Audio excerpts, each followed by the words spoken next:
Hi, hola, привет, outsawete.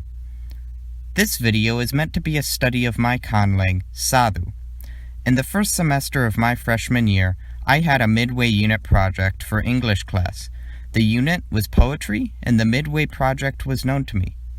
To write an original poem utilizing aspects from other poems we studied. I'm quite interested in conlanging, linguistics and language too, by extension. At the time, I was still working on my second ever conlang, Sadhu. Keep in mind, this was before I really started to study linguistic concepts particularly seriously. However, I did know the IPA. Quick clarifier. The poem is in classical Sadhu. There is a proto-Sadhu, but that's even more incomplete. And I'll be exclusively talking about classical Sadhu as a result. But for simplicity, hereinafter, it'll simply be referred to as Sadhu.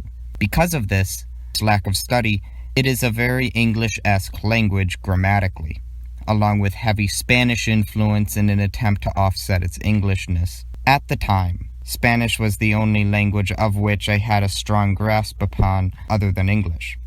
Further, I didn't understand the extent to which the European Sprachbund shared or similar words, and them both being descendants of the Proto-Indo-European language affected my view of both languages and what language could be more generally.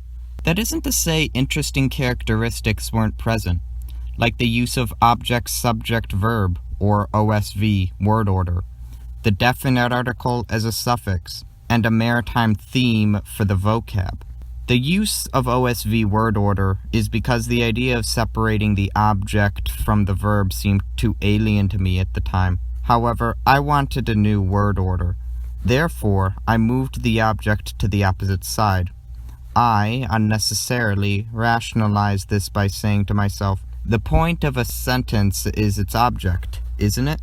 Consequently, in my mind at the time, the object coming first made the most sense. It was only after I consulted Wikipedia that I learned that Sadhu intended to be a naturalistic language. A natlang utilized the rarest sentence or word order in human language. Anyways, the idea of a suffix-definite article came from Basque after watching a video by Langfocus about the language. As a part of my lesson-lightened conlanging, I didn't consider writing much of anything resembling a grammar. It was all in my head. What I don't remember can be tentatively reconstructed through the study of the one primary text in the language, the poem this video focuses on, as a part of the language itself. Lastly, why does it focus in its existing vocab on water and the maritime? Well, there is a video series by the YouTuber Biblivision on how to make a language. In it, he discusses the goals a conlanger wishes to fulfill with the language. Among them,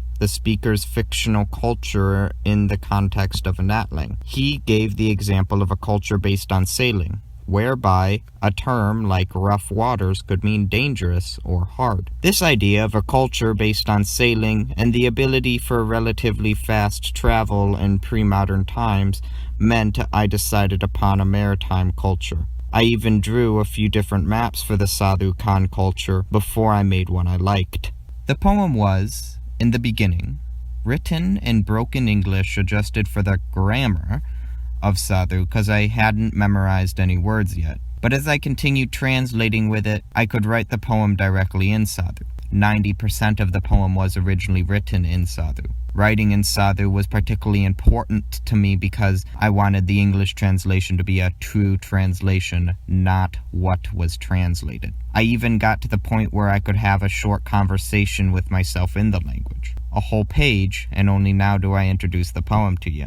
It's called Kajidasasi Kija Junidasi Zida Suitai Kajinid, or in English, The Art and the Journey of Cartography. For context, I was still drawing map concepts for the Sadhu people. I'll read the poem out to you, in Sadhu. After, I'll provide the English translation and an explanation of what there is of the language. Oh, and one more thing. The name you see on the Sadhu poem is mine, however, greatly obfuscated by its complete rework into a quote-unquote naturalized Sadhu name. Kajidasasi, Kija Junidasi Zida Suitai Kajunid, Ichikuju, Hizidu Wabi, Nabasadu wunga winu, nao zadabi zichami. Hawawasi, kawi hijaki chiluki, kajidasasi, zida suitai kajinidazi, masu kajidasadazi, kawi hisui suitai kajinidasadazi, kawi kungu chadu wawu, hilumasukija jid kitainga kaji, zuja batakawi kungu chadu wawu, tang lunga. Suitai kajinidasad, kawi hisui, kungu juniluwu, zuja ami junilu jid singa sadazi, kawi hiwuwal, ngachadu wawu, kija hijuni, ungu jangil, kawi lunguluwu, hisui taing junid nguwu ngajulad, sad luwu ngadazi, kawi ngungaziwu, sui tai jini wasi zida sad lungungadazi, kawi ngukajiwu, ungu sui kaijini wasi kija jid singa sadazi, kawi lungulawuwu, kija, simasu, masu ungu sui kaijini wasi, kawi lumiwuwal, masu sui taikajinida sadazi, kawi kumwiluwu, masu kija ngwiluwu. Zujawisu, Chidawiki. From this poem, we can gather three main things: the unrealisticness of the phonology, the OK romanization, and the CVC syllable structure. Despite the syllable structure's resemblance to Quechua's, it was based on that of Japanese. I hadn't yet studied Quechua to where I knew anything specific about it, however, I knew of it. As for the other two, I'll get to them in a little bit. Here is the English translation. Pause the video if you want to read it. Second edition with translator's notes. Second edition because I fixed the original translation after receiving criticism with the poem I got back with a grade. It was an A-, for those wondering the quality of my project relative to MEET. Jabs at the United States' educational grading system aside, the true content of the poem is irrelevant and the quality of the poem is quite lacking. Also that quote, it was meant to frame how to read the poem, one of the aspects I took from poems we read in English class. Now, let's take a look at the poem and the language itself. Nouns don't inflect for declension or anything else other than definiteness, ownership, and number. The suffixes asi or azi mark the definite article. Azi is supposed to be used when the last fricative or stop consonant of the word is voiced. I was inconsistent in applying this rule like with the title. Junidasi should actually be Junidazi. Indefiniteness is marked through the lack of a suffix. Where either definiteness marking or lack thereof wouldn't make sense, the context drops the implied indefinite article entirely. Ownership is done through prefixes that also encode the person and number of who is owning. Because of that, they are used both in place of and ownership adjectives. Noun number consists of singular or plural. The plural's marking is quite regular, like s, but changes according to the word's ending, though it is incomplete because there is no way to mark plural on nouns ending in vowels. Verbs can inflect for person, tense, and it seems ownership. The person conjugation is nothing fancy, just first, second, and third person singular and plural. The tense of the verb is marked by one of three prefixes marking for the past, present, or future tenses. However, the verb would only receive this tense conjugation after being conjugated for person if the subject is solely marked through the verb conjugation. That is to say, if the subject isn't solely marked through the verb conjugation, the tense marker would apply to the subject itself because the subject and verb are one unit. Its placement also serves to mark what the subject of the sentence is. If the subject is several words, then the marker applies to just the first word of the subject. An example of this would be Chamasi lusakukuwasi kawi chibudki. The man saw the animal.